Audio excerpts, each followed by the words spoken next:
From the PEP Radio Newsroom, we have this news about former Vice President Dick Cheney. Dick Cheney, the hard-charging conservative who became one of the most powerful and polarizing vice presidents in U.S. history and a leading advocate for the invasion of Iraq, has died at the age of 84. Cheney died Monday night due to complications of pneumonia and cardiac and vascular disease, said his family in a statement. For decades, Dick Cheney served our nation, including as White House Chief of Staff, Wyoming's Congressman, Secretary of Defense, and Vice President of the United States, the statement said. Dick Cheney was a great and good man who taught his children and grandchildren to love our country and to live lives of courage, honor, love, kindness, and fly fishing.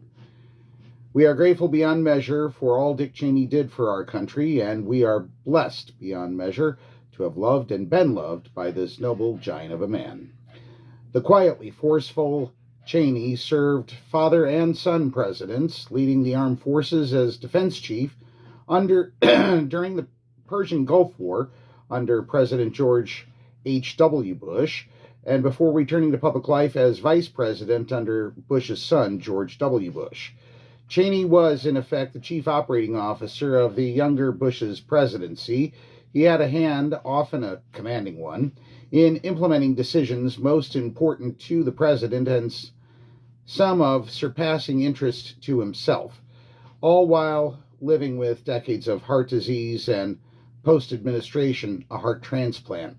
Cheney consistently defended the extraordinary tools of surveillance, detention, and inquisition employed in response to the terrorist attacks of September 11, 2001.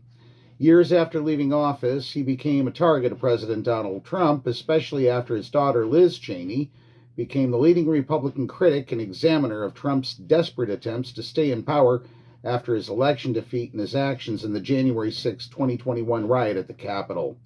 We're going to leave the story at this point. We'll have more coverage on the afternoon news on PEP Radio, which is on the Live 365 app, Roku, and Alexa. From the PEP Radio Newsroom, I'm David Moore reporting.